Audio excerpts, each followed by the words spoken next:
Volevo cominciare oggi con un'immagine. I wanted to start today with an image, Immagine che ho già utilizzato altre an volte. image that I've used before, Ed è l'immagine the di essere su una image strada. of being on Immaginiamo che a possiamo road. essere guidando, Imagine, guidando. mm, imagine that we're driving. We're Stiamo driving along guidando su a una road, strada, immaginiamo una strada in campagna, maybe on a tante curve country road with many, many, e many curves, è una giornata di sole. and it's a sunny day, Quindi possiamo andare and we senza can problemi, senza drive fatica, la strada è chiara, along. The ancora siamo road in una is bella clear. giornata di sole, This nice piacevole da sunny guidare. day, we can see È clearly facile where we vedere want to dove stiamo go. It's andando. easy to see where we are Quindi going and where we want to sta tutto go. bene. Everything's Non fine. abbiamo pericoli di uscire strada, andiamo And there's in no strada con soliti danger, pendolini.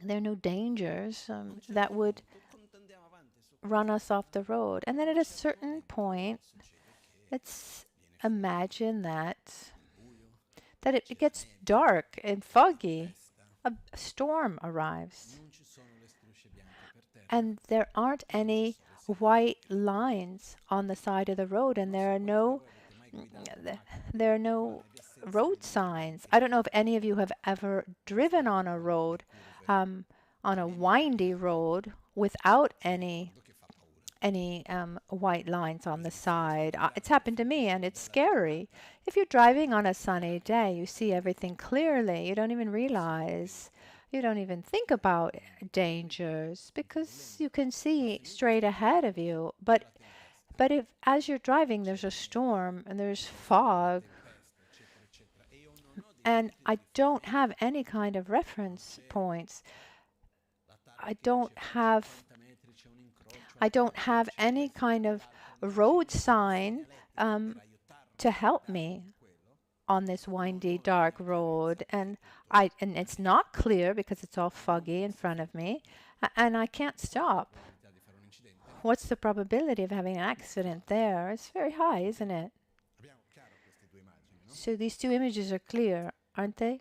Ci sono delle giornate There are in some cui le idee days sono chiare, la nostra where mente è our rilassata, mind is siamo relaxed, tranquilli, we're joyous, and abbiamo le everything is nostre clear. giornate We have interni, these chiamiamo così, momenti interni di inner sole, moments of di sunshine. pioggia, però usando questa Nothing metafora. against Poi the ci sono rain, but momenti in cui using abbiamo delle this tempeste interne, analogy. And then there are other times where we ci sono have momenti in cui this non c'è la inner tempesta ma c'è la storm. nebbia, Maybe it's not a full storm, ci but sono it's momenti in cui non c'è foggy. la nebbia ma c'è quella Or tempesta grandi, it's not veramente fog, but it's veramente actually veramente hail, una volta che and you stavo can't venendo see da anything. Once I was Albagnano a driving Milano, from c'è Albagnano stata to una Milan, grandinata con una and pioggia there così forte was a che non riuscivo a hailstorm vedere that neanche was 2 metri so davanti a me perché strong, io and I couldn't see davanti si sono fermati past tutti, ma two molti, two meters. c'era Many veramente people difficile. stopped, and some people just inched In along. I campagna ci remember it sono was really, really altri tipi di hard. tempeste?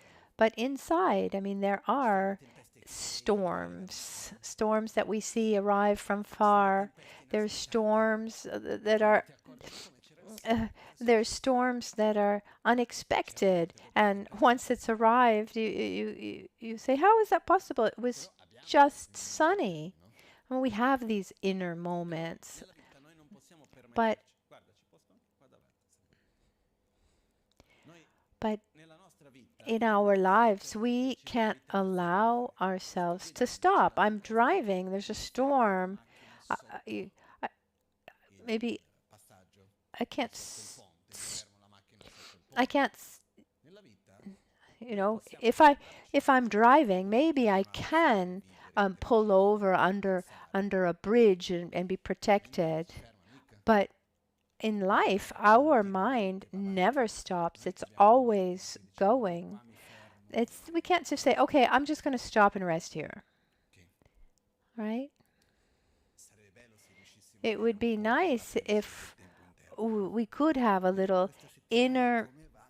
a forecast A for metà del giorno our c'è un inner pochettino di weather, sole, and we could verso il say, oh, pomeriggio okay, maybe Thursday afternoon ci there's a potrebbe little bit essere of a storm coming, and then potesse um, noi siamo esseri we can umili, be direi sempre prepared. e That would sappiamo be come nice, gestire certe but situazioni che we are interdependent beings, and we know that there are um,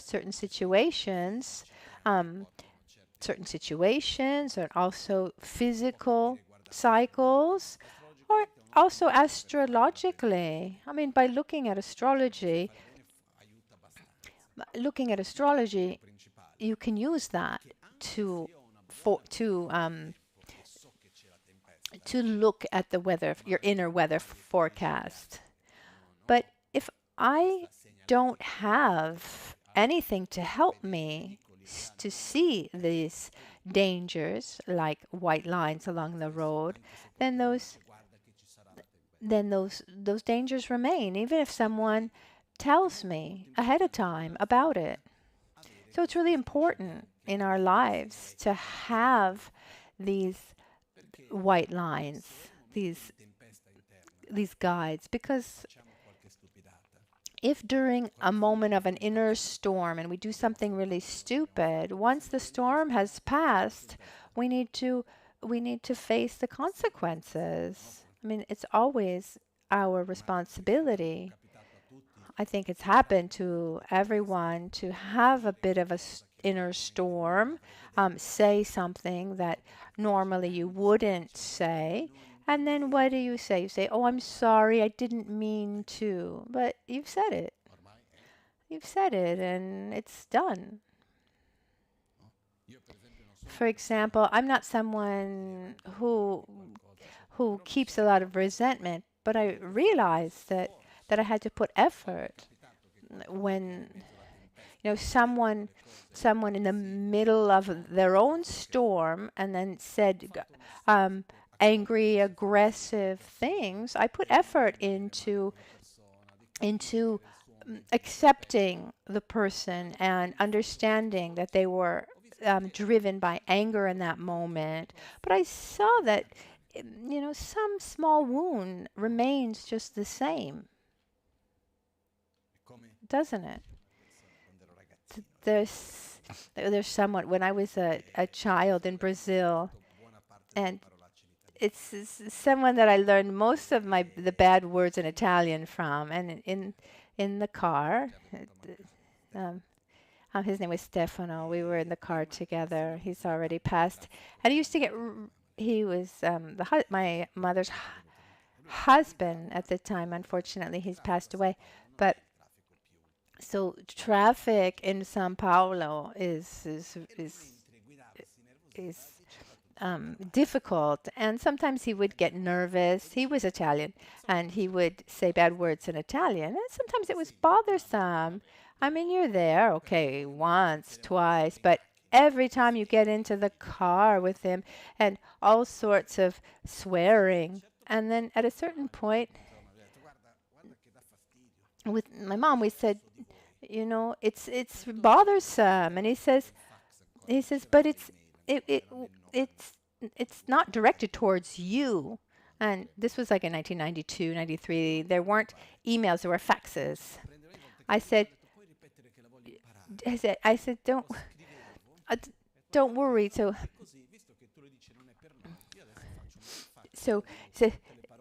I would take a piece of paper and I would say, every time you would say something, and I would write it down and I would ask him to repeat it. And he would say, why? And I said, well, you say it's not for us. So I'm going to write it all down and I'm going to fax it if it's to someone else, obviously.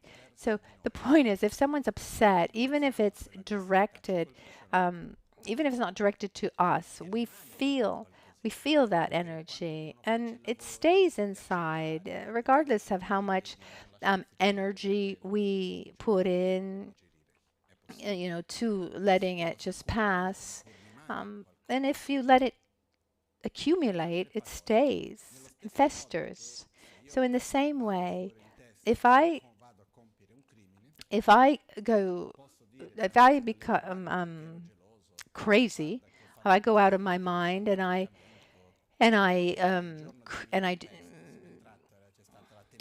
do something. I make a crime. I do a crime. What does the law say?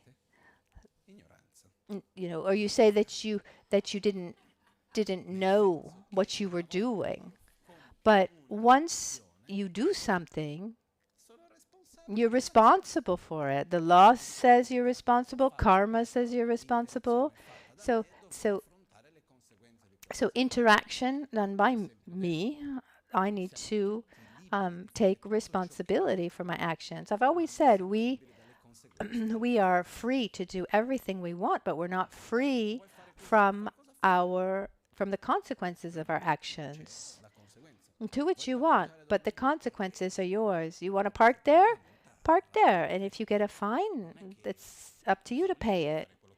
I mean, we're not free from consequences.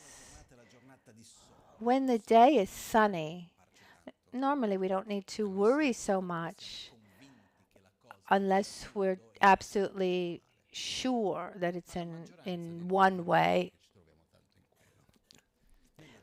and then it's not. But let's just say that on a sunny day, we do fewer stupid things. When is it more dangerous to run off the road? When it's foggy, when there's a storm, etc., etc. And for that reason, why we need to take advantage of the sunny days to place those signs, those warning signs, to put down the white lines on the side of the roads, to make sure that one day, if there's a storm, we won't run off the road. These signs, these white lines that we put down on a practical level, on a spiritual level, these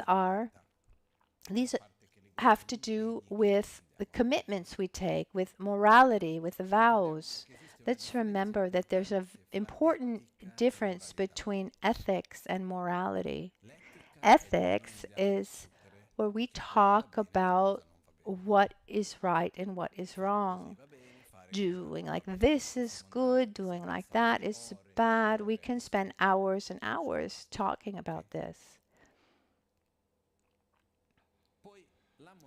Morality, instead, is our ability to respect what should be done and respect what shouldn't be done, the rules that we choose. So someone can have a wonderful ethics and a very poor morality. This happens. Theoretically, I can say, "Oh, this is right. This is wrong." And many of us, for example, relative to our to food, to our diet. We all know what is good for us and what is not good for us, but do we respect that?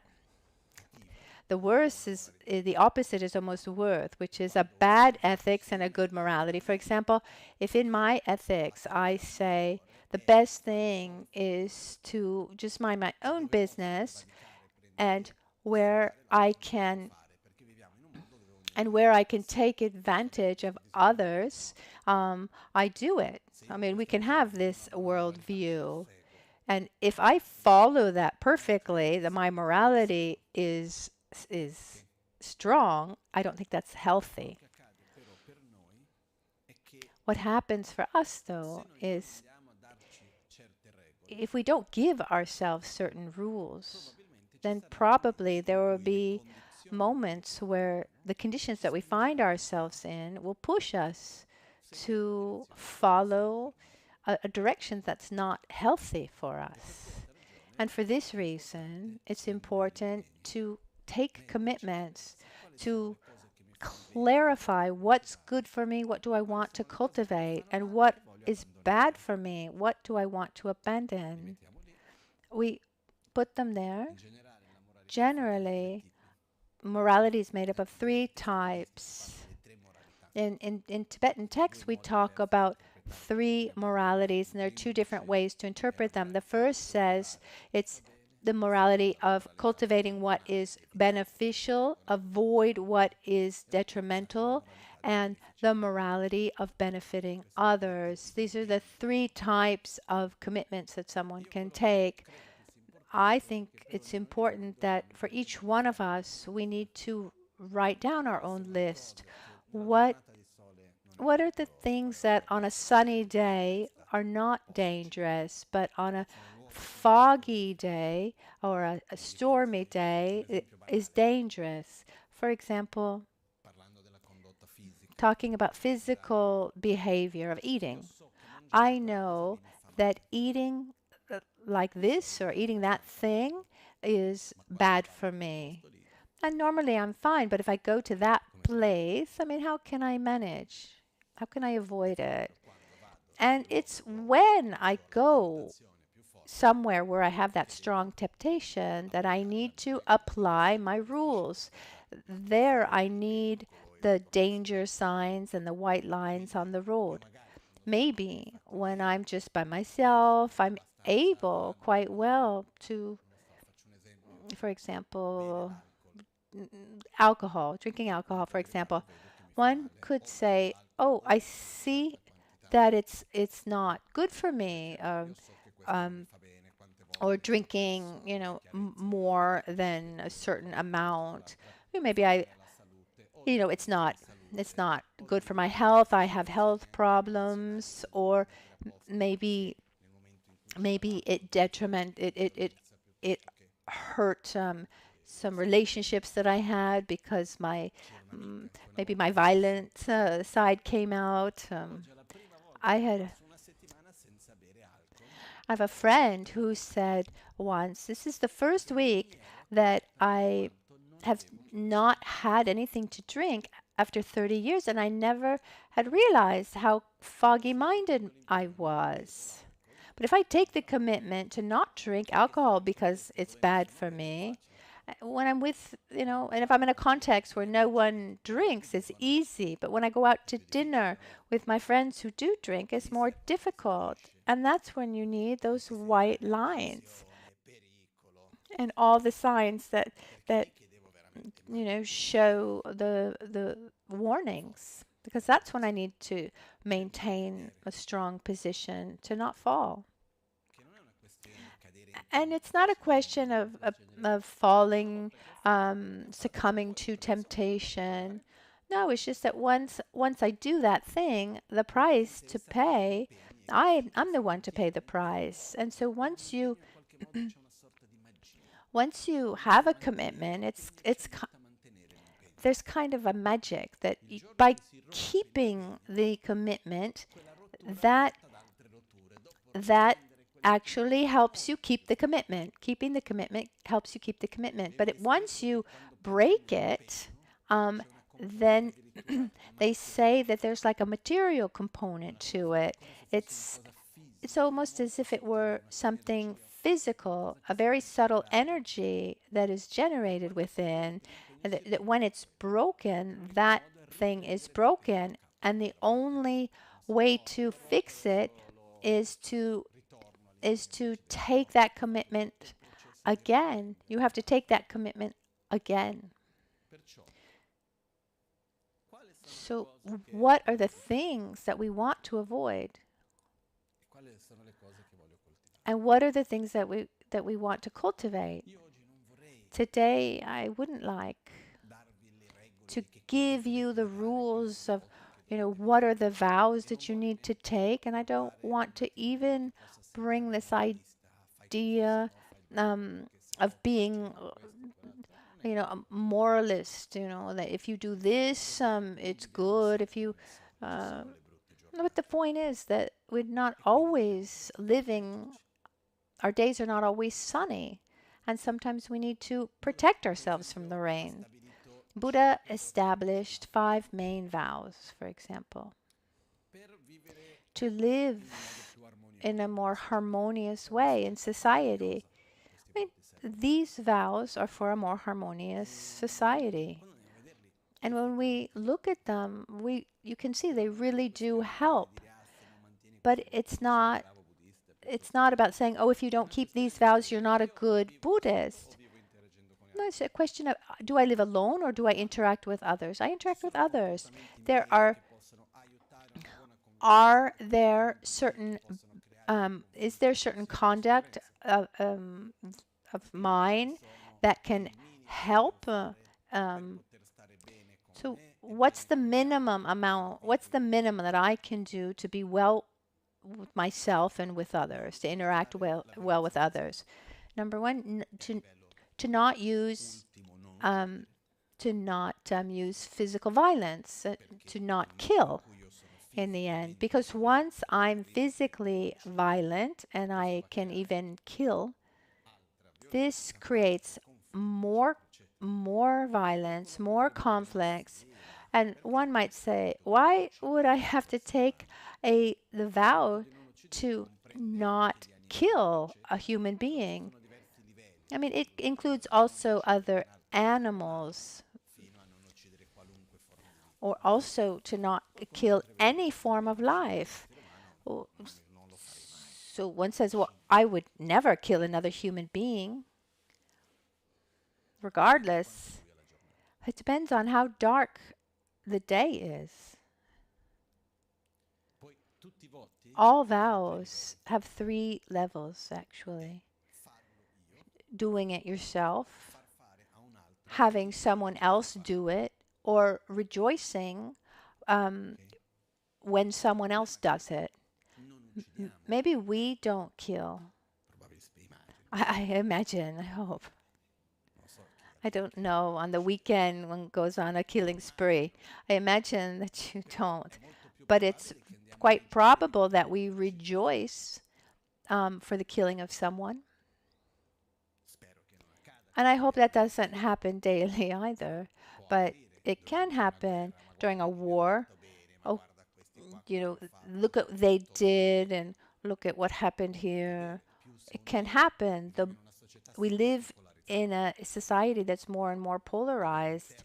And within this polarization, we get to the point where we say, this one needs to die.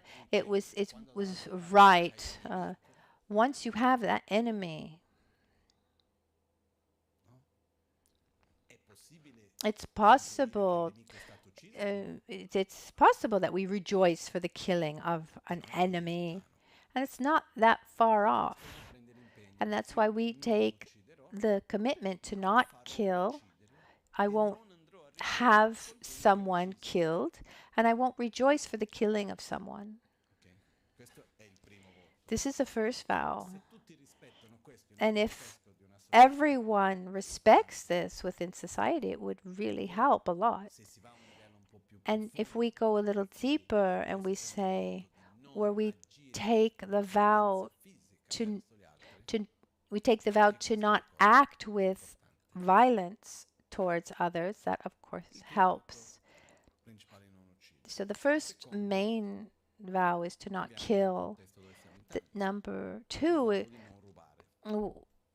is the vow to not steal. There are many of us. It's said to not take what has not been given to you.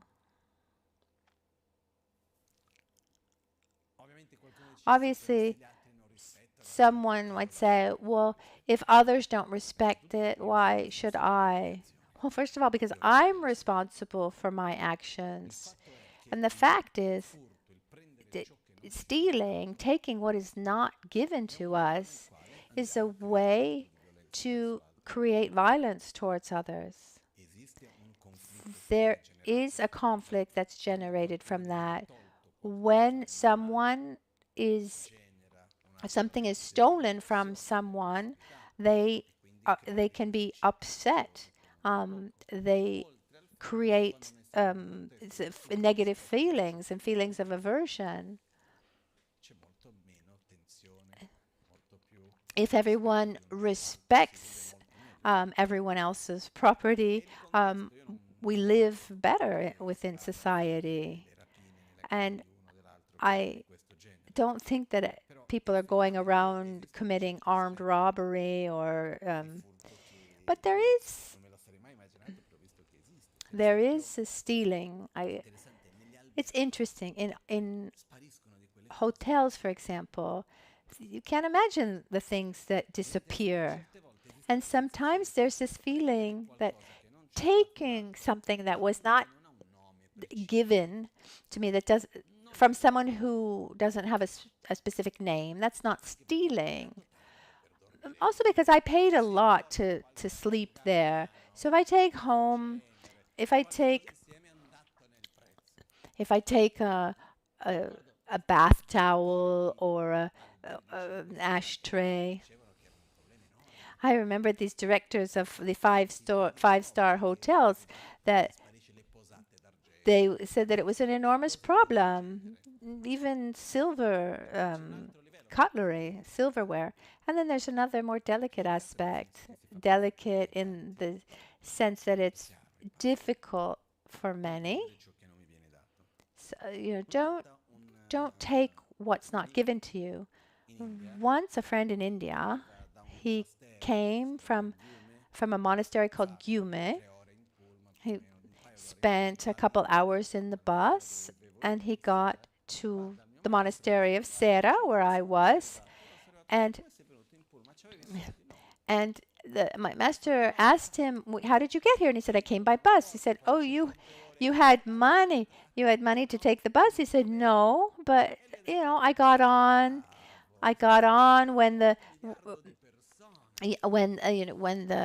when they weren't checking tickets, and I would jump off when they'd come off and check, and my master would say, 'Oh, great! So now you've stolen from a billion people,' because it's because the public transportation belongs to everyone, and the person didn't really even need to do it. I mean, one thing, if you really don't have money, another thing, another food, for example, you don't have food for money.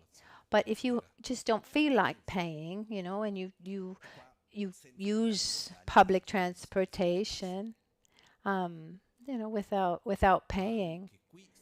But what about taxes? If everyone respected well, probably we would have a more balanced and equal system. And it's, for example, I was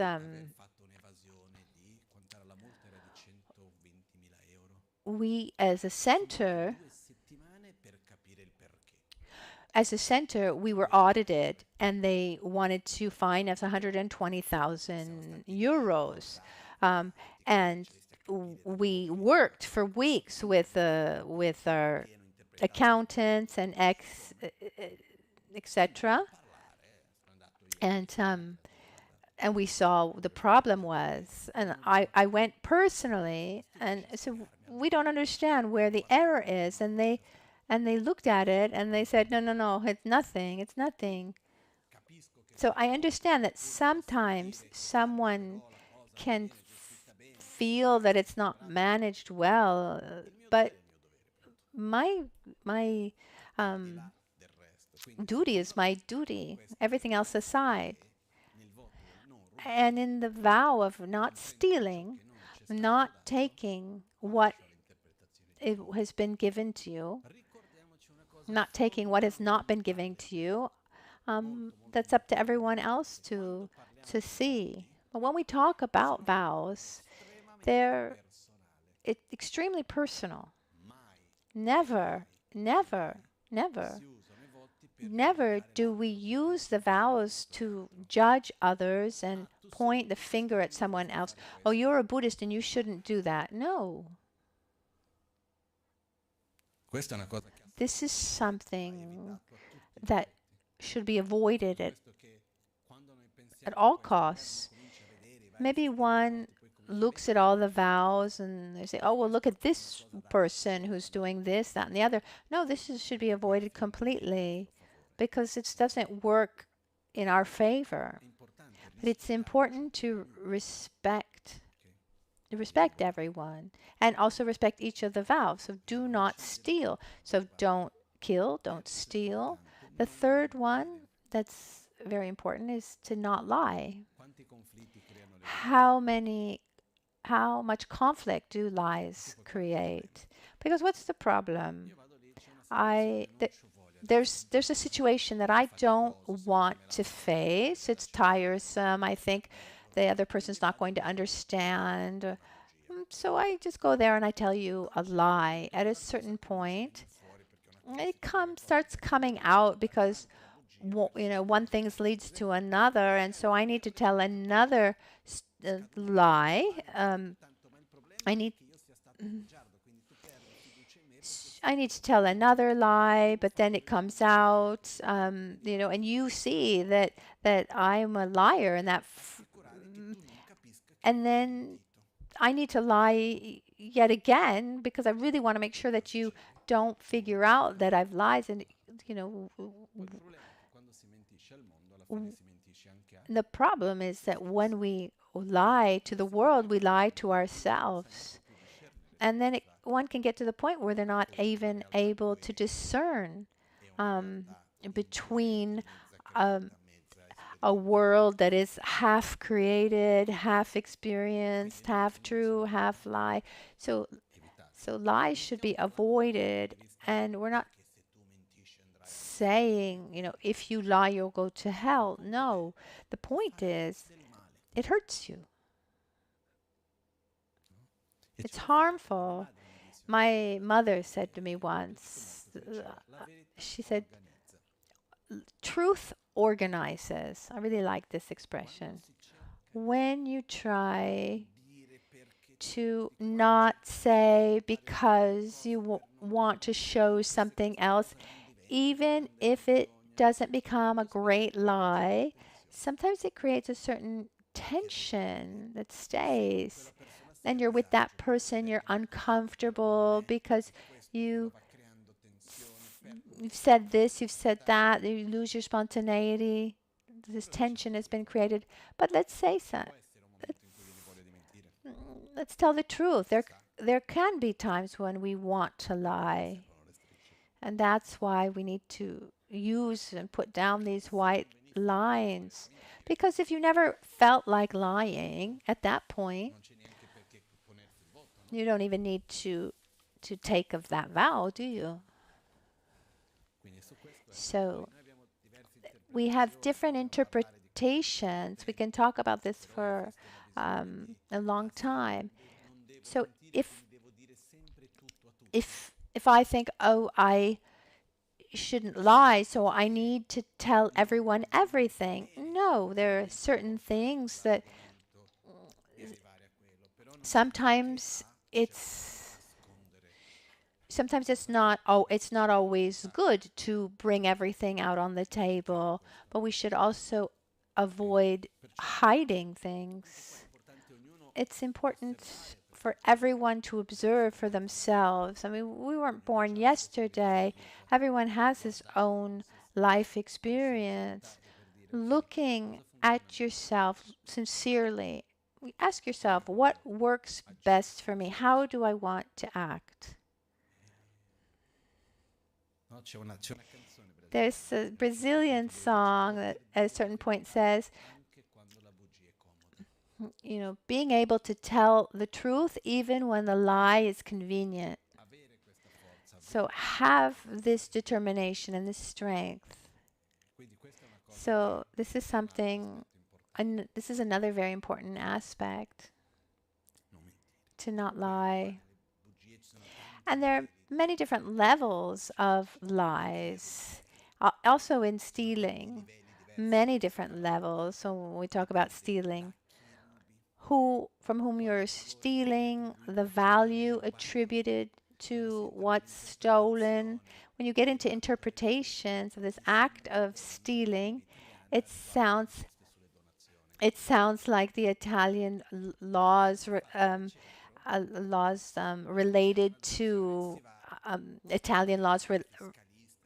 related to donations, the taxes. I remember going to an accountant years ago, and I asked, well, are there taxes to pay? And he said, it depends. I said, what do you mean it depends?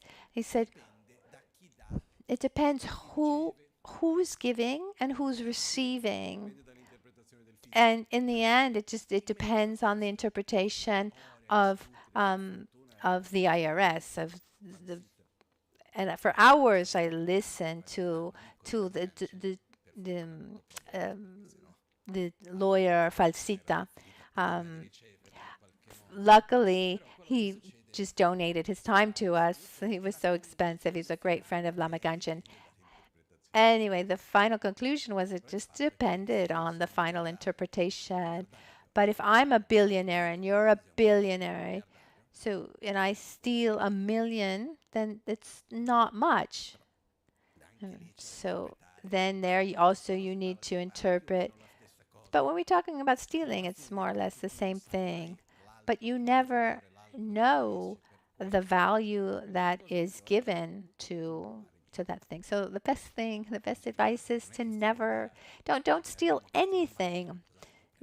It's not like, oh, okay, this isn't worth much, I'm going to take this. And the same thing for a lie. There are different levels of lies. For a Buddhist, the worst type of lie would be to show someone something, that show someone that they have inner realizations that they don't have, for interest in power or pleasure or is something mundane. This is the worst, to show that I'm clairvoyant or inner stability, show a certain purity that one doesn't have. This is the worst that one can do, and there are many types of lies. So don't kill, don't lie, don't steal. Don't have. It's actually the fifth point.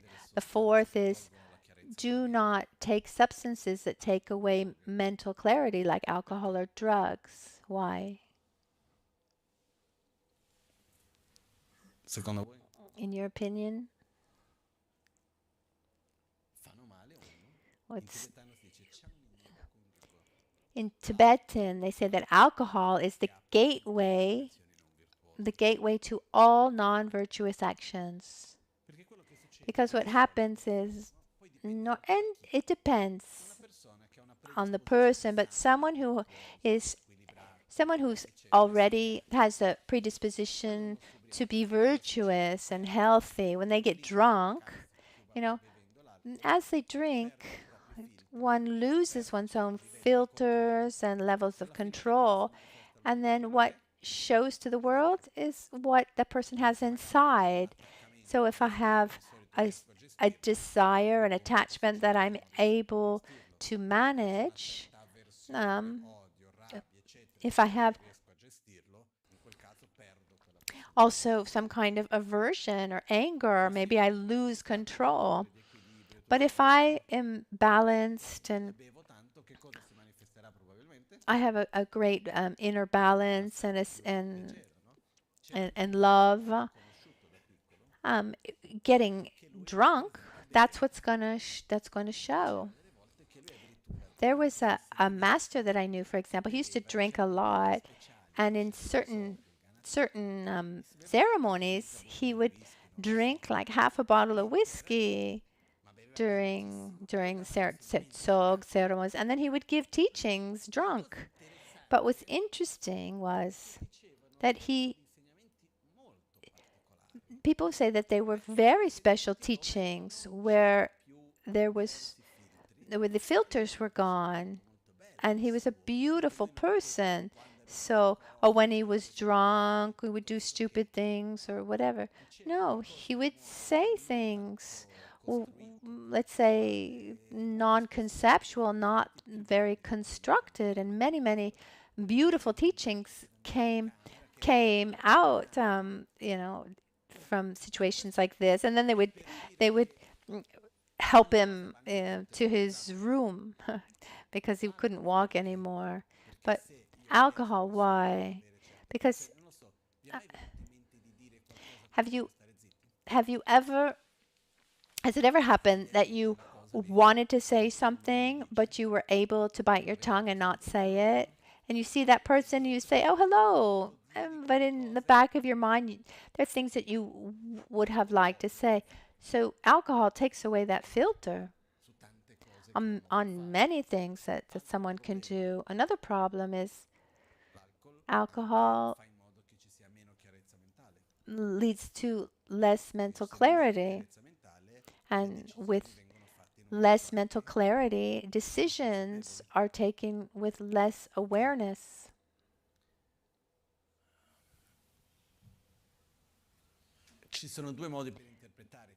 There are two ways to interpret this vow. One is to not get drunk, and others say that it's not really about getting drunk, because even if you drink just a little bit, that little bit turns into a lot, and it's difficult to understand the limit. So it's better not to drink at all. But it has to do with all substances that take away mental clarity. And this isn't to the end of it. This isn't condemnation to the glass of wine in the evening or the beer at the end of the day. Or one might think, oh, what will Lama think? It would be so terrible if he's... But I have no preconceptions. Often I go to my mom's house for dinner, and she has a glass of wine with dinner. The problem is when it's a habit, or one loses control and loses mental clarity. And it's really important how you live your life. For example, one of the commitments that's given for a diet, that one shouldn't eat garlic. Have you heard that you shouldn't eat garlic? Why? Oh, no, for Buddhists, garlic's not good. Why? It's said that garlic is bad for meditation. When one eats garlic, normally the inner experience, if you've ever watched this, I mean, do you become more relaxed or more agitated? Does the energy go up or down with garlic? And generally speaking, it really pulls you down. It brings you down. So if someone is meditating a lot, eating a lot of garlic leads to mental fogginess, torpor. So if you're on retreat, and you eat a lot of garlic, then you won't have a lot of mental clarity. So if you're meditating a lot, don't eat garlic.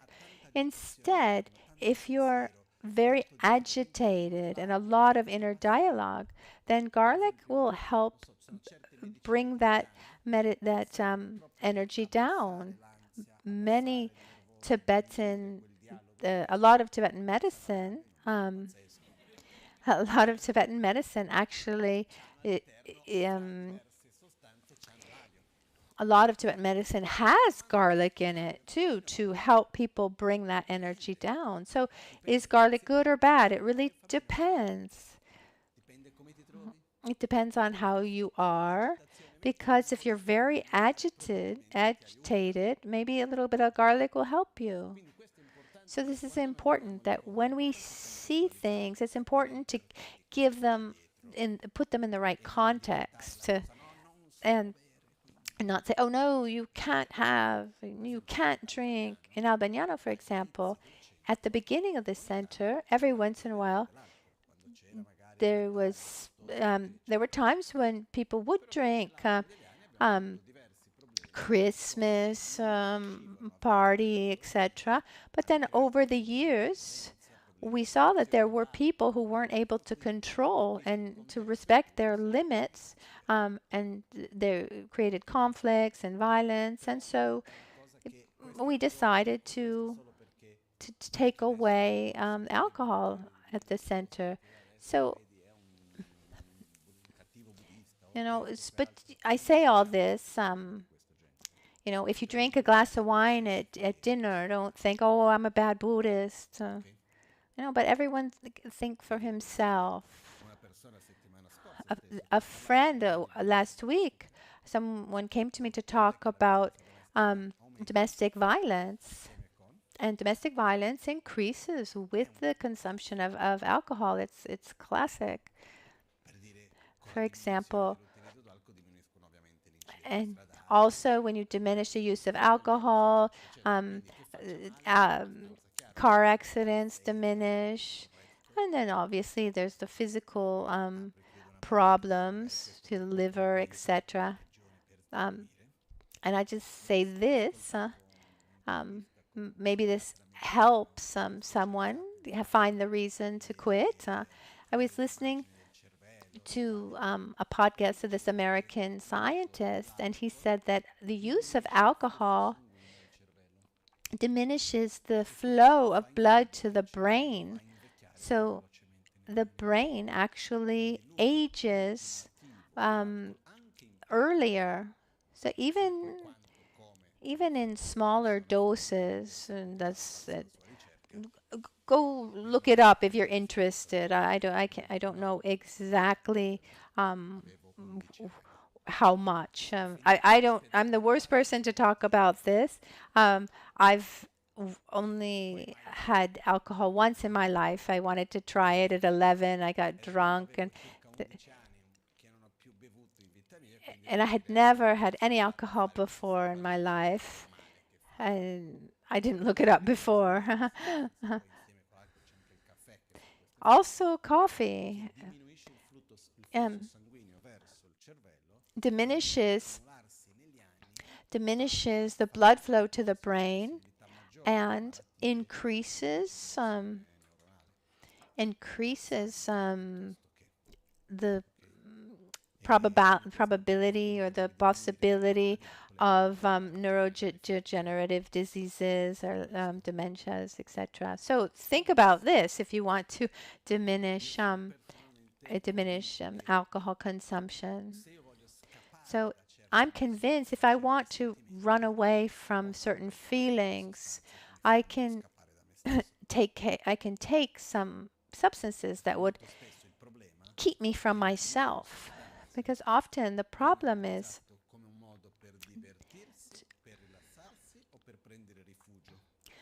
one of the great problems is these substances are used not for fun or to relax, but actually as a refuge away from himself or from yourself. I remember a friend who started smoking again, and then I said, if you want to smoke because you like it, you like that moment, then do it. But if you're taking refuge in the cigarette because you're anxious and then you need to smoke because you feel this need that you need to smoke, if you're taking refuge, then it's just not healthy. You have that's an addiction, and you lose your autonomy. And if there's someone who wants to diminish the use of cigarettes, one reason more that can help you is it's said that those who have certain addictions, strong addictions towards alcohol, tobacco mostly, these addictions create a kind of closeness to low-level beings, spirits that influence you negatively. So it's important to avoid this type of influence. Alcohol and tobacco, for example, need to be avoided. Generally speaking, when one has a weaker mind, then he's more influenced by alcohol. And the addictions to drugs and alcohol, tobacco, um, they all take in that direction. And I'm not saying if you drink or smoke, you're bad. It's just a question of looking at yourself and asking yourself if it's good for you or not. But the vow, the most common vow, um, doesn't have to do with with with tobacco. I remember in Cambodia. I was together with these Cambodian monks and around a temple, and these monks were just smoking, puffing away. It was a very strange scene, and these cigarettes were really really homemade, and they were very poor. And then the fifth vow is to not have sexual relations, any kind of misconduct related to sexual relations. And again, within a society, one's own sexual conduct can create a lot of trouble, can't it? It can also generate a lot of suffering, can be also violent action. So what would be considered an incorrect sexual conduct? So let me give you my personal interpretation that I think is the most coherent. There are two levels. The first level has to do with vows and commitments. So if some kind of sexual conduct or relationship needs to be hidden, so to keep it from someone, then there's something wrong. That's clear. So using for a couple, for example, a classic couple, if someone in the couple wants to have sexual relations with a third person and needs to keep it hidden, then that would be incorrect. But in modern days, we have open couples, don't we? And in this case, what happens? If that respects the commitments taken, then it's fine. It needs to be transparent. But maybe someone says, but the other one won't know about it. No, the effect will be the same. Because within a couple, if one breaks the commitment, breaking that commitment, something physically is broken. So even if the other one doesn't know the details, they can feel physically that there's something wrong, something broken. And then you need to take those vows again. But what's broken is broken. You can't easily put it back together. So the first way of looking at an incorrect sexual conduct is about breaking a vow that was taken between two people. And then that which goes beyond the vow is, and here the definition I heard once, it was the etymology of the word lust.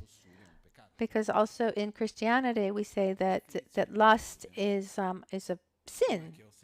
And this definition of lust I heard is this the lack of respect towards the dignity of one's own object of desire. In other words, it means I use you as a means for my own pleasure, and your needs and your desires and your needs don't matter to me. And could this happen within even a married couple? It can happen. And that would be wrong sexual conduct. If one uses the other person sexually solely for his or her own pleasure, and the needs and the desires and etc. of the other person are not considered, it's a kind of abuse, to use a modern term. And that can be considered also wrong sexual conduct. What's important, in my opinion, is there are different aspects of life where one has to be careful. One has to say, okay, well, normally I would never do something like that. Well, good, but can happen that you would want to. And that's where you need to put down the poles, the guide, the white lines, to protect yourself, because things become habit very, very quickly. The guardrails, and something that at one point doesn't seem nice, then becomes normal, and it could just use up a lot of your life in a negative way. And so for me, I'm not saying that everyone needs to have these five rules, but we can imagine that if everyone did follow these rules, we would live in a better society. But as we said before, they're very personal, and we're not here to point our finger. So I invite you to make a list. What are your physical behaviors, your conduct, that you don't want to repeat, or you don't want to do at all? That you had in the past, that you did in the past, that could be in the present or in the future. Because when we have behavior that's not positive, and when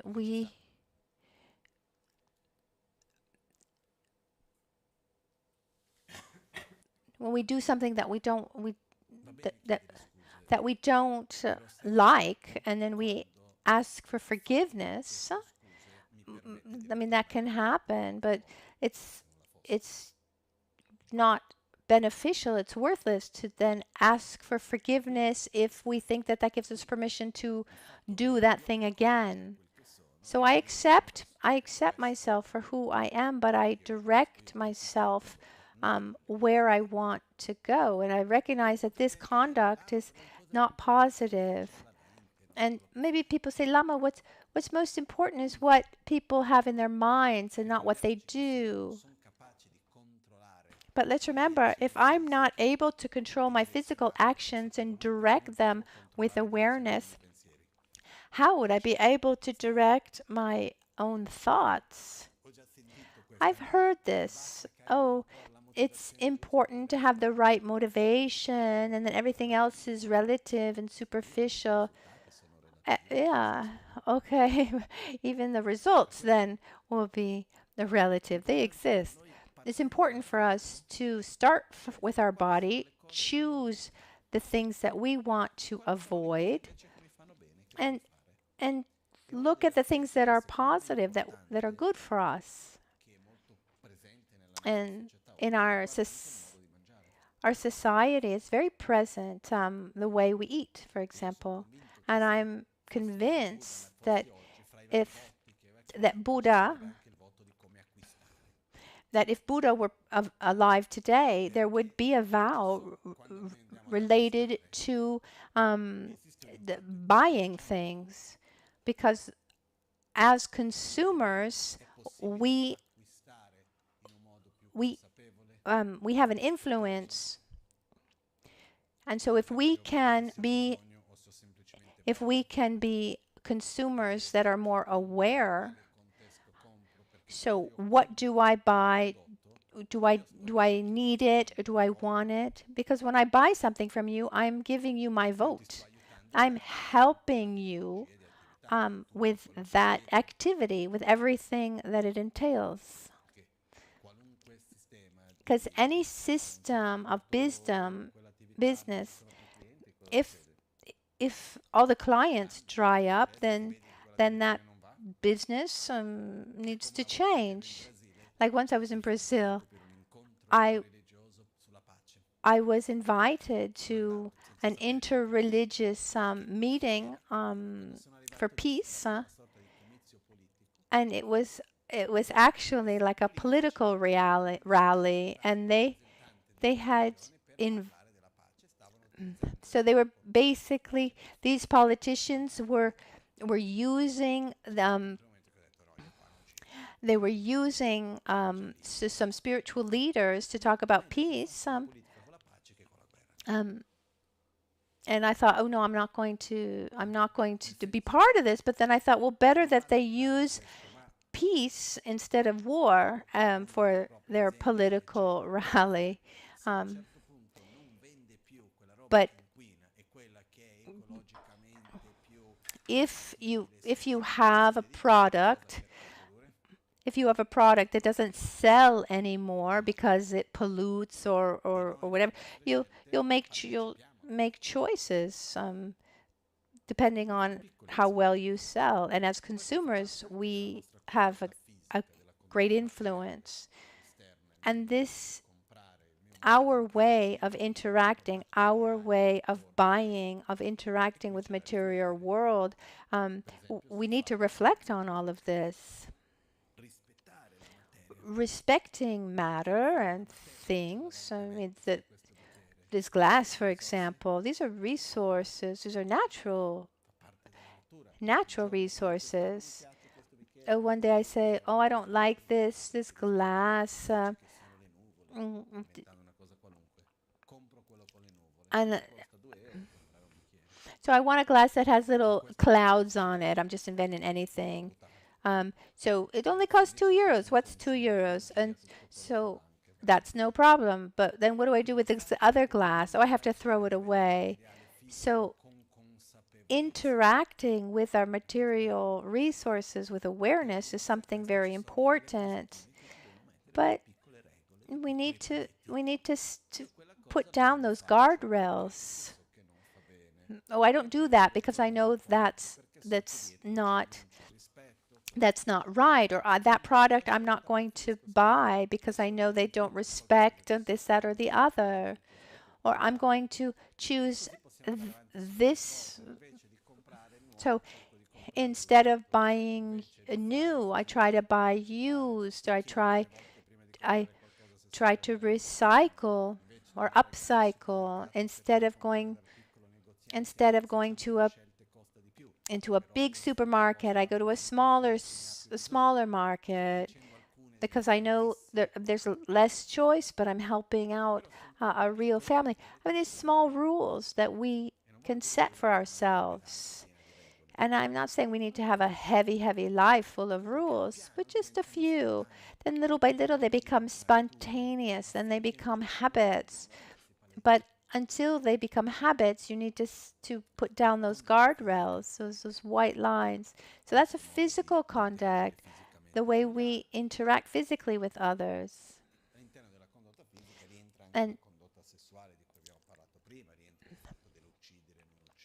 And within the physical contact, there are also those other other five vows we talked about before, how we interact with matter. And here we need to really think about our relationship with the environment, with heating, with the use of water, with the light, with electricity. I mean, we know, and our problem is not lack of understanding or knowledge, but most of us, we follow the law of minimum effort, maximum comfort. We try to do everything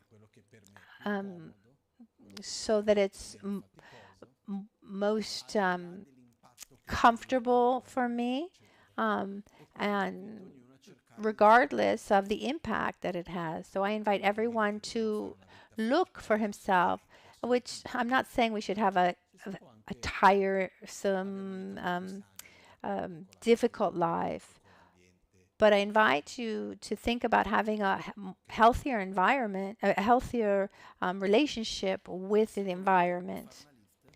And number two, write a list, or write it out, hand write it. What are the things that should be avoided related to your verbal conduct, to your speech? Because words can give so much, or they can also harm a lot. Yesterday, I think, as we were at lunch in Albagnano, I said, let's have tables where we eat in silence. So those who sit at this table, they eat in silence. And if you want to talk, go to another table, because it's really nice to eat in silence. But very often we have this habit to have to say something. We feel like we have to say something. And then often we just say stupid things. Am I wrong? In having to say something, do we discuss why phenomenon are interdependent, and the development of compassion? No. Am I wrong? So what happens is often, normally, the conversations are these conversations that help familiarize our minds with meaningful things, or they're conversations that help us familiarize our mind with objects of attraction and aversion? It's that one, really. So in that case, it's better to stay quiet, especially if we don't want to increase our arrogance, our jealousy, our judgment, our envy, and nothing against talking, but try more and more to talk, and to talk with awareness. And when in doubt, be quiet. For example, I see people who take a vow of silence, and it makes me smile. I remember in Tibet, for example, on trips, that those who took vows of silence, but in the evening when we eat together in a restaurant, people are talking. I remember more than once I saw this, maybe even 5 times, different people. Everybody's talking, talking about how the day went, or maybe they're talking about Italian politics. I don't know. And at a certain point, you would see these people who would have this kind of chalkboard, and they're writing. And I say, the vow of silence has to do also with listening, not just what you are saying. And today, the vow of silence would have to also be related to what we write and what we read. And it's difficult, it's tiresome, but one could take the vow to not say what's not necessary. Try it for one day. Today, I'm not going to say anything that's not meaningful, useful. And you'll see how many times a day you have to bite your tongue in listening and also in talking.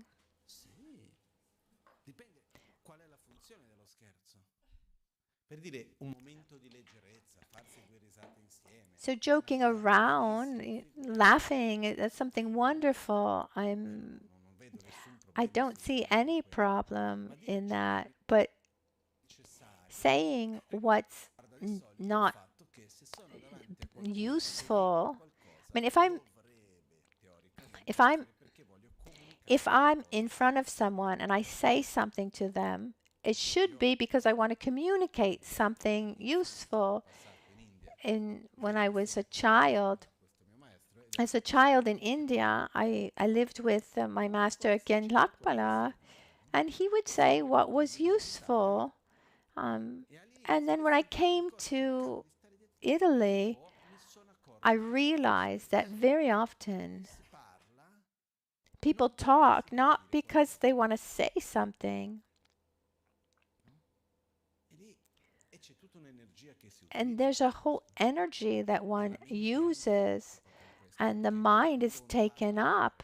Because when someone just talks to talk, there's a part to elaborate one's own emotions. I have a friend who would call this like um, autopilot, where you're just talking out loud things that are happening to you. Maybe that can help sometimes have a little bit of clarity within, but there's sometimes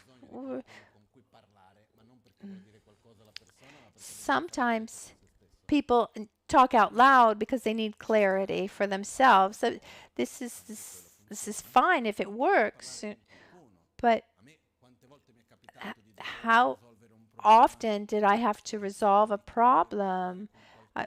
I would need to talk to someone about a specific situation, face the situation, and then just explaining the problem, then the solution can come out. That's fine, but say what's necessary. Don't go around talking about other people's lives or looking for defects in others. Criticize just to criticize. I mean, we have this habit of doing that.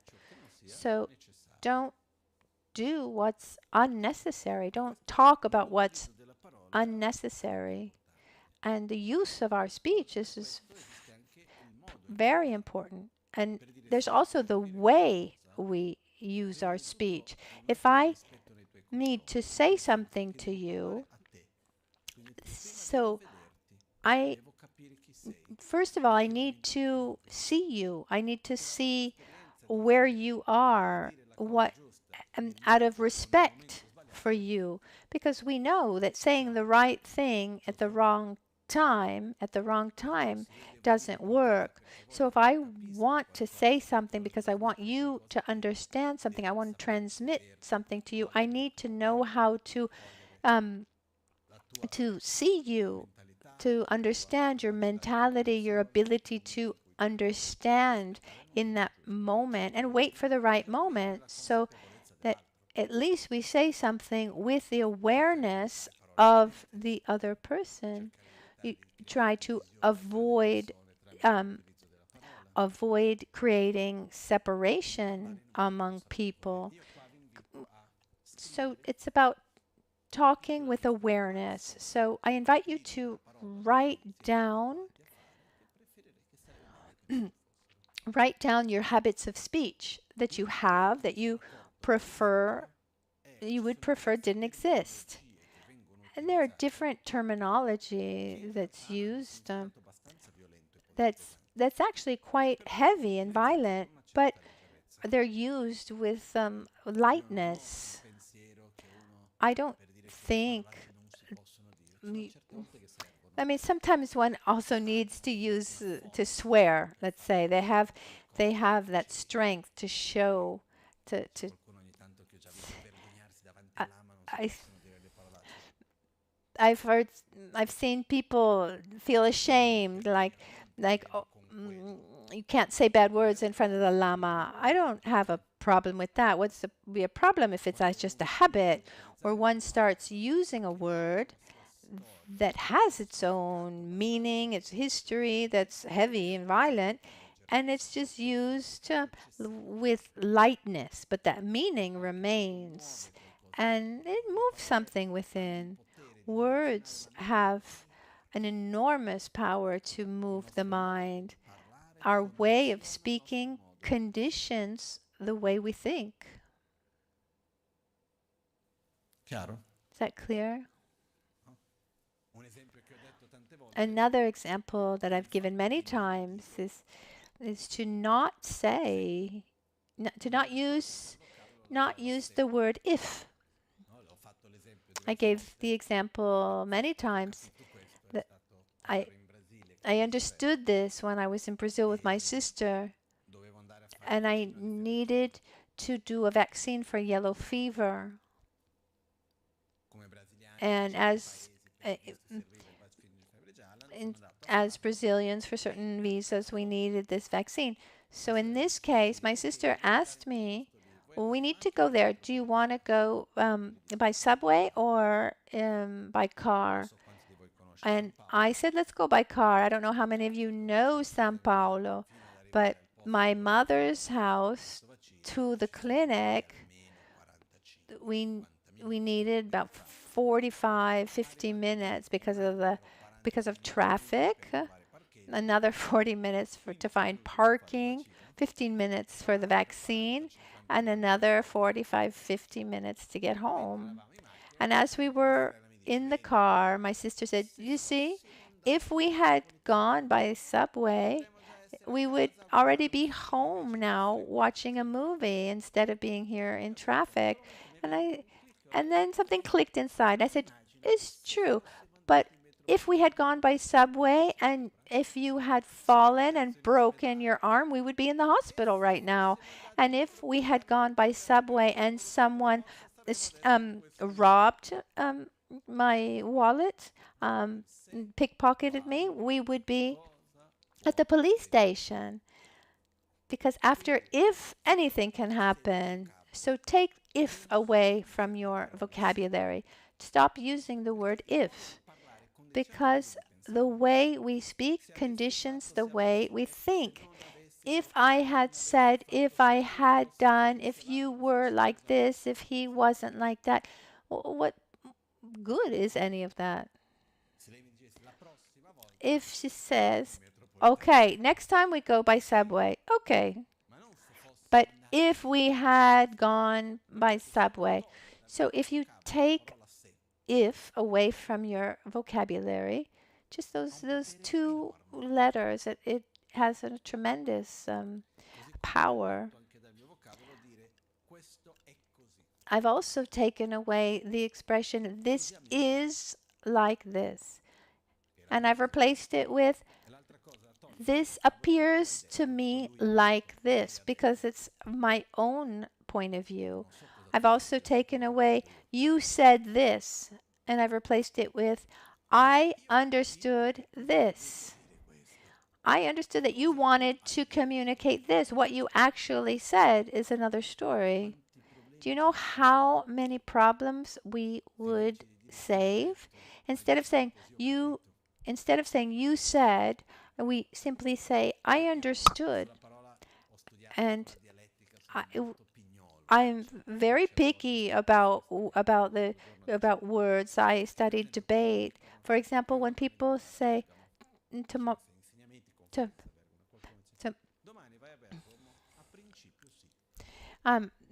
so for example, tomorrow I have to go to So, for example, tomorrow I need to go to Bergamo for a conference. And if someone says, are you going to Bergamo tomorrow? And I would say, in principle, yes. And maybe the person says, oh, you haven't decided yet?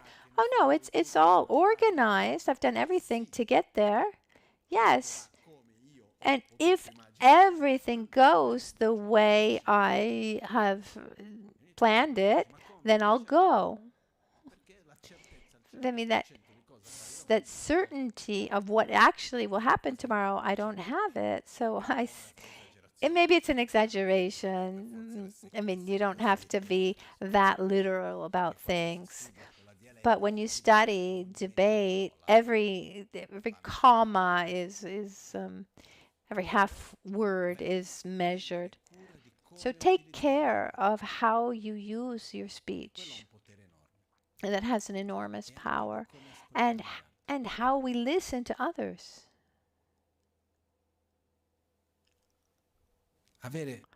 Have put more attention to listening. If I'm present, if I'm able to listen with a neutral attitude, or if or if we are filled with judgment. Maybe the person isn't finished talking and we already have our own conclusion because we have preconceptions. So also write down what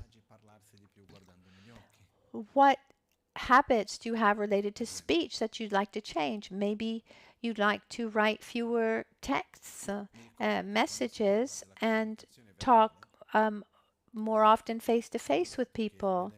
I remember I learned that in the studies of neurolinguistics that when people talk, so verbal communication, what is said, is measured to be like 7% of the exchange, but then there's all the body language, the intonation, so many other things that are important. So when we talk, we have a very evolved system at work because we communicate beyond words. That our intention is a part of this communication. Our facial expressions, our body language, our intention goes beyond the words. So if this has been developing for thousands and thousands of years, actually we even smell, we can perceive other people's hormones. We see micro expressions that we interpret even if we don't realize that we're doing so. How often has it happened that you hear someone say something, but then you pick up a different feeling? And we've developed this system of communication that is so detailed and evolved, that's taken thousands and thousands of years. And we think that we can substitute all of that with SMSs and little and texting. And then I put a little emoji to try to give something more, or even a voice message. But remember that when we're communicating with someone with a voice message or with a text or by an email, let's say we go beyond 7%, maybe 20%, but what happened to the other 80% of the communication, of the exchange? So if we want to say, like, what time are we leaving, you can send a text. But if there's the minimum of emotional exchange or a minimum need of clarity, let's try to look at each other in the eyes and sit down and talk. This is one reason why I've chosen to not give advice or talk about Dharma through messages or even email, because when I'm sitting down and I'm talking to someone, the nonverbal aspect is worth a lot more than the actual words. So asking questions or sending texts, there's a fundamental part of communication that is lacking. Those few moments together where there's that exchange is worth much, much more than writing pages and pages. So I invite you to ask yourself, what are the rules that I want to put down for my life in this next month, at least, in related to communication? Is that clear? The third point.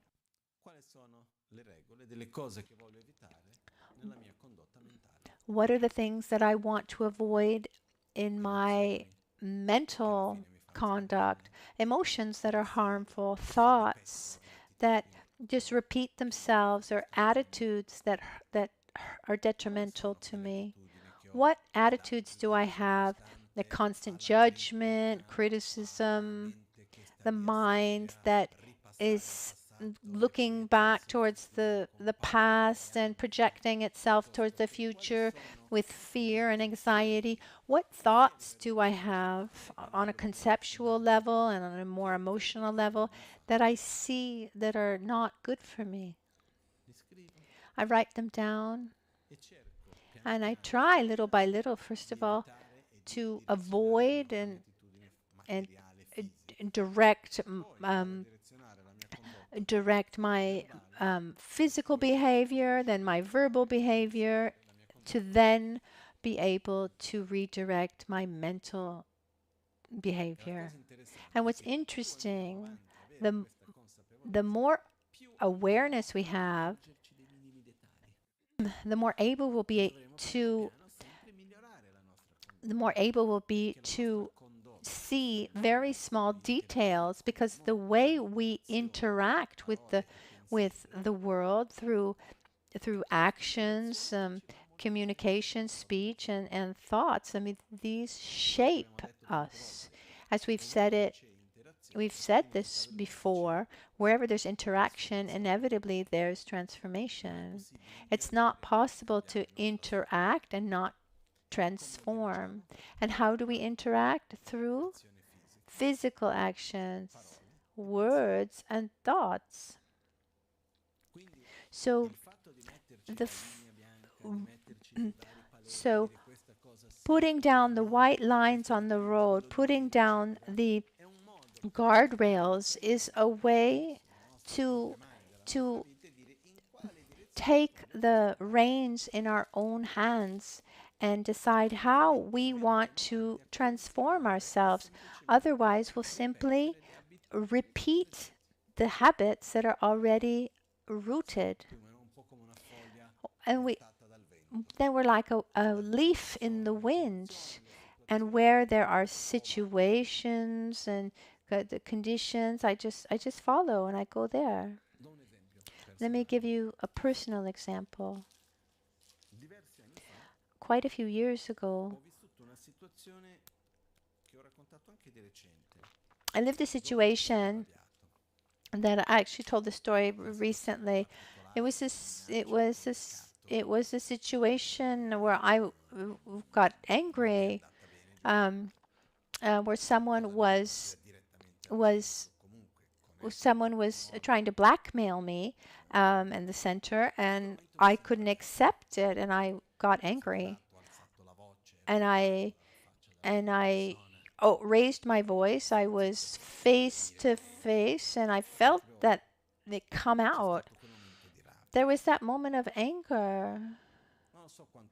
I don't know how long it lasted, 20 seconds, 30 seconds. And then once it passed, I felt that shadow come by, and I just let it pass. But I had this tension within, this kind of block that stayed there. And I went walking, and I said to myself, if one moment, a short moment of anger can hurt so much, what happens if it becomes a habit? What happens when it accumulates over time? And even if I get used to it and I think it's normal, it would be so harmful. So there I took the commitment, like the huge warning sign, where I said to myself, come what may, it's not a reason to get angry. I need to be careful, because I realized that day that in certain situations of danger, I could actually fall into that trap. And since a child, I'm getting angry, I can count it on one hand. I have other defects, but even being like this, and even though it's not my nature, let's say, it can easily become a habit. So I need to protect myself, and that becomes a commitment where I realize I can't allow this to happen. And since then, do you know how many situations that were similar that I found myself in? But but I realized that I couldn't I, I couldn't react negatively, that it wasn't worth it, that it was negative. So first we make these commitments first on a physical level, then a verbal level, then a mental level. So maybe I'm not ready to take the commitment to say I will never get angry. Well, at least I can say I am not going to manifest my anger on a physical level. Okay, and then I'm going to take the commitment. I'm not going to manifest my anger on a verbal level. I want to kill that person, but I'm not going to say anything. I mean, when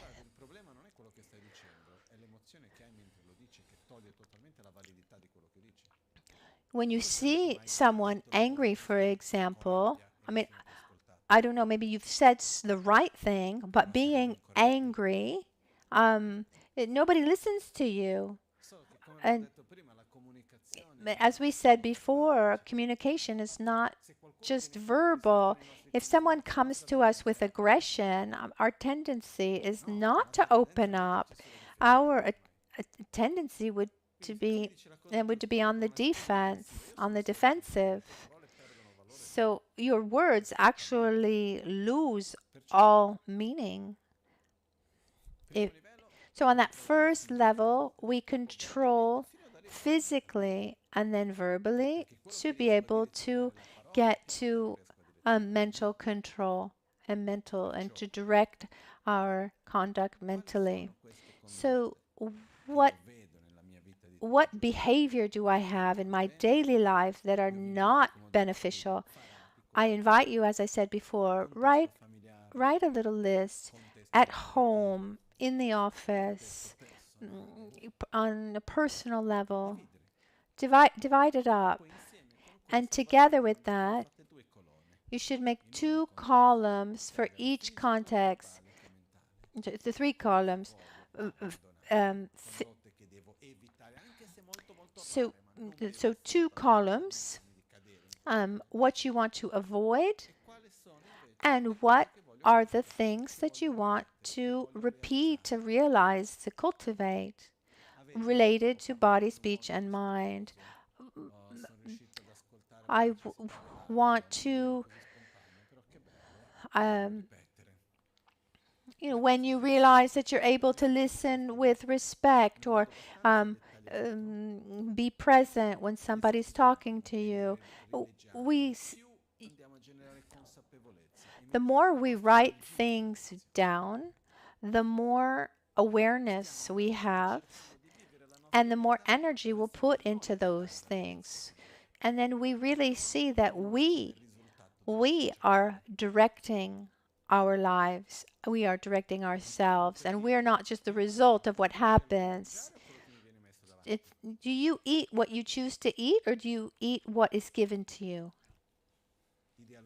Ideally, what you choose. Like saying, I go to a restaurant. I don't.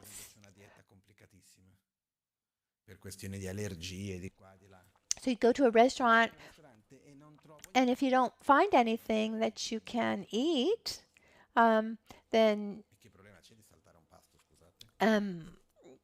I, for example, have a very strict diet due to allergies.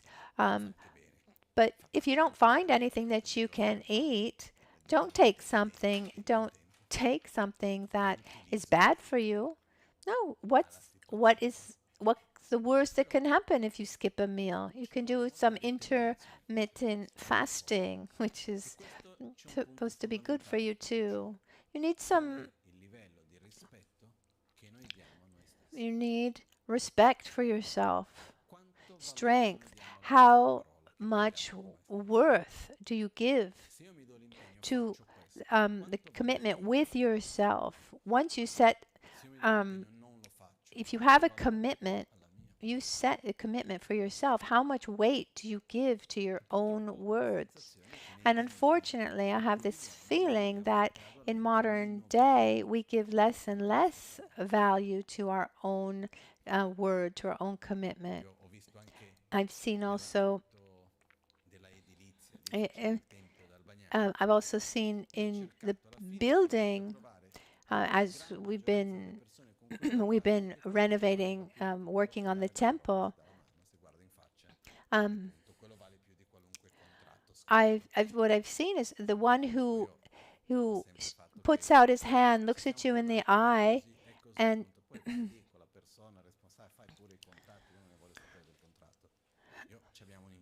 so when you can have that commitment between two people, that was worth more than a contract. Um,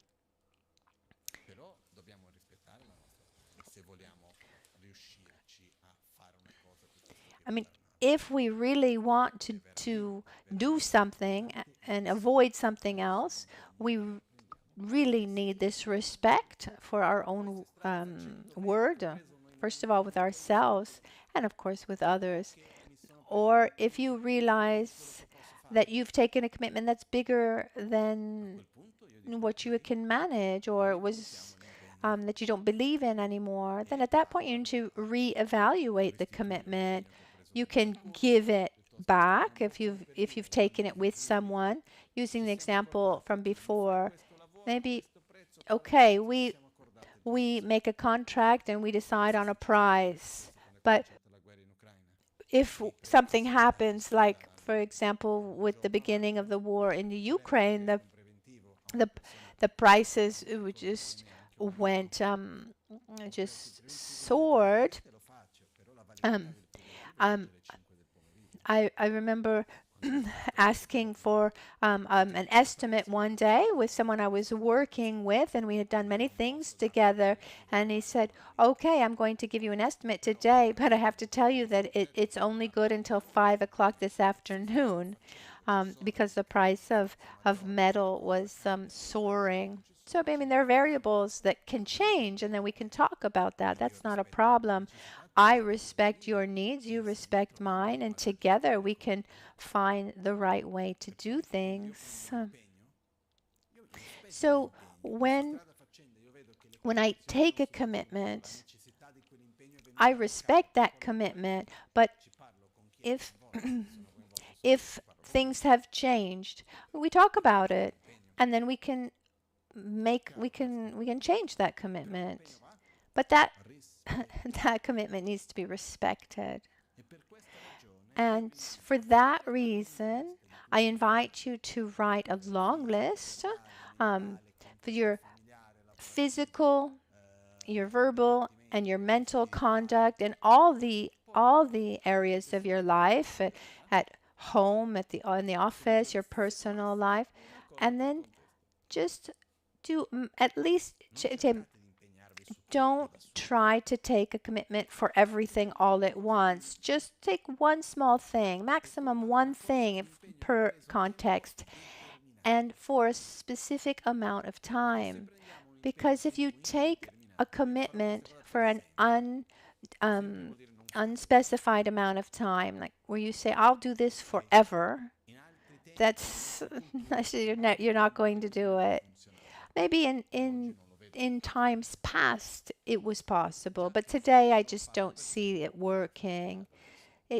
Since I need to do it forever, I'm not even going to do it now. Instead, if it's for 2 weeks, okay, just one more day, I can do it. And then after 15 days, then you ask yourself, do I want to renew this commitment?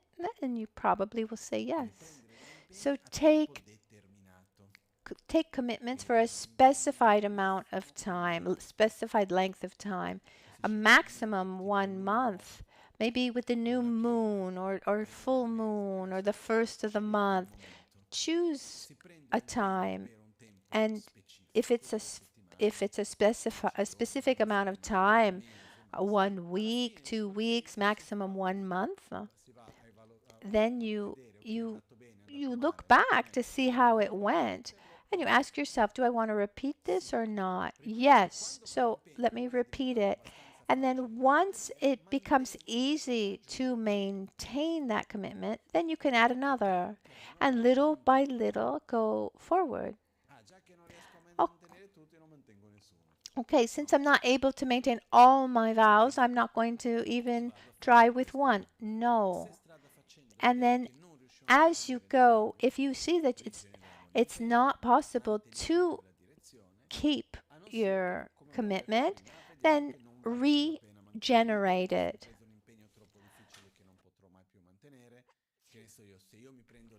Or regenerate it, or regenerate it, or you give it back. For example, if you took a commitment that you want to run 20 kilometers a day, and then after the first kilometer you're huffing and puffing on the ground, then you need to reevaluate the commitment you've taken. But it's really important to seriously give that commitment a specific length of time, and when that time is up, you evaluate whether you want to generate that commitment again. To keep a commitment alive, there are objects to help us remember our commitment. For example, a wedding ring. What's the meaning? One meaning is to not forget. There's a commitment there, right? There are other meanings, but there's also this one. One can find, I don't know, maybe put a background on your cell phone, or write something on the mirror in the bathroom, or some kind of jewelry to remind yourself. Have something, put something, do something that different compared to what you do normally, to remind yourself of this commitment. Jewelry, or the way you wear your hair, cut your hair. So since commitments are for a specific amount of time, I don't recommend a tattoo.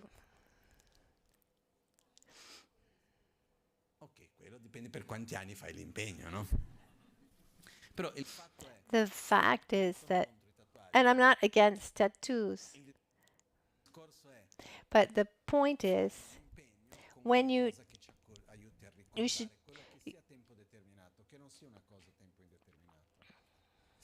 use something, for example, like jewelry, use it to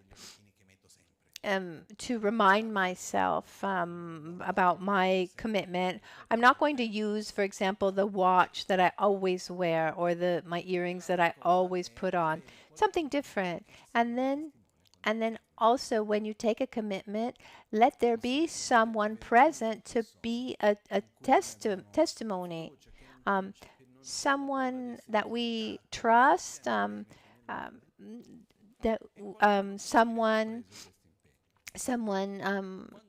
that we're not afraid of being judged by. And this is also why weddings are public affairs. One takes a commitment, shows the world. Maybe one says, okay, I have this commitment. I don't always feel like keeping it, but what would others say? I've seen situations, for example, I've taken the commitment to not eat sugar, and you go to people close to you and say, I'm taking the commitment to not eat sugar. Help me. If you see me eating sugar, remind me that I've taken this commitment. Help me. I mean, this is also possible. If the people that we share our lives with, if they know that we have this commitment, they would support us. So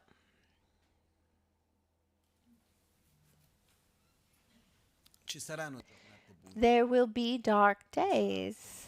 delle giornate There will be days that un bel momento di lack sunshine. mettiamo giù And when we are experiencing sunny days, put down those guardrails, those white lines, um, clarify what we want to avoid, things that we might find along the road. noi, ripeto, And prendere la nostra this vita is nelle nostre mani, a way for us to really take the reins of our life in our own hands, where we can actually give direction to our lives with awareness. invece di So we can act with awareness instead of reacting without quello che fa la differenza. being present. Someone might say, "Oh, Lama, sure, but it's really hard," and I agree. It's it's it's tiresome.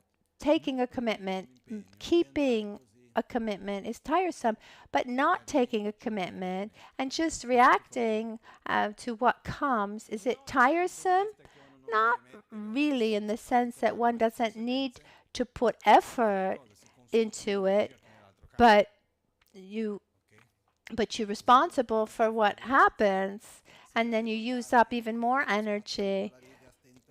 If using the analogy as before, when I have to be careful to stay on the road, I it's less tiresome.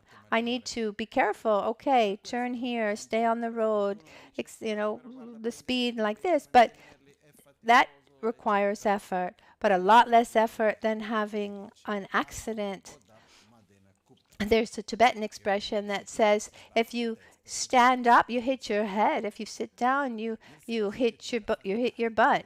In the sense that in life we need to work hard regardless. So better work hard for something that is good for us. This is what I think, and that's. I'm not saying that life is suffering and we need to, life is hard and we need to suffer. No, but there's effort that we need to put into our lives. So it's good to direct that effort towards what's virtuous and positive.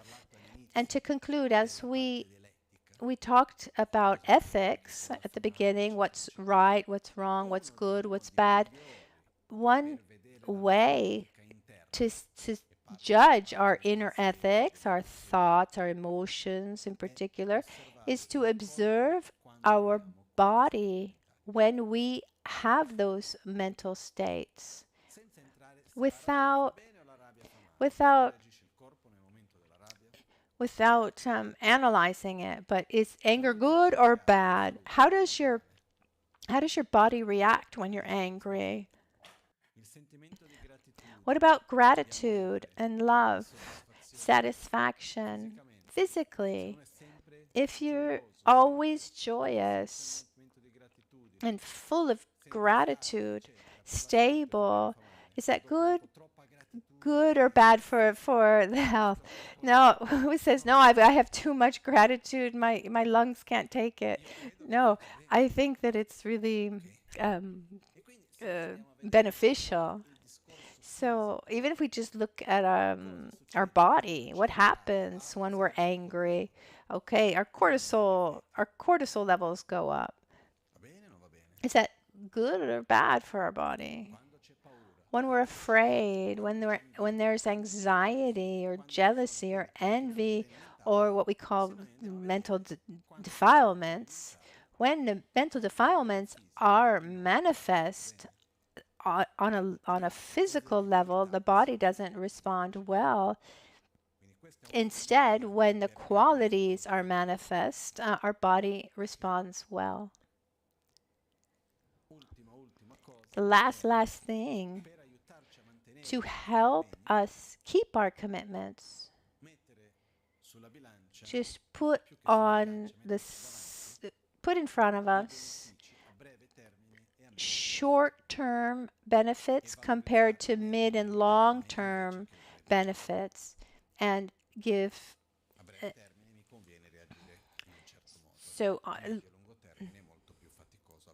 So short term, it's more beneficial to act in this way, but mid and long term, how um, how does it what's more beneficial for me? So each one of us, we need to observe ourselves. We need to see what we want to cultivate or not. But let's start somewhere. Let's take commitments. Short term, mid, long term commitments that initially for a certain amount of time and that we can renew. Let's give ourselves a direction so that we can cultivate what is beneficial and and let go of what is detrimental. There's no hurry to get there, but we should be in a hurry to start writing, to start going in the right direction. It's time for dedications. Jetsun lame kutse rapten chi namkar chinle chokchur ge padang losan tempe drume sasum ki drove munsela tatu ne gyur chi kewakuntu yanda lamadang dralme cheki pela longche ching Sadan lamge yente rabzone dorje change kopa nyurtop sho nimo dele tsendel nime kuyan delek shin ninsen takto delek pe kuncho sumki chingi lob kuncho sumki ngodrubot Concho sumki trashi shon. At dawn or at dusk, at night or midday, may the three jewels grant us their blessings. May they help us to achieve all realizations and sprinkle the path of our lives with various signs of auspiciousness. Tashidele. Thank you, everyone. And this Saturday, so tomorrow I'm in Bergamo. This Saturday in Albagnano, there's we've added to the program this practice called Samaya Vajra. That's part of the three practices that Lama Tsongkhapa explained for the purification of karma. So there's Vajrasattva, the Vajradhaka, Fire Puja, and Samaya Vajra. It's not as well known as the other two, and we'll do this practice this weekend. And and if you're there, you can come. It will be online as well. And on Sunday, I will be here at the Kunpen. There will also be the taking of refuge. Otherwise, I'll be here next Wednesday.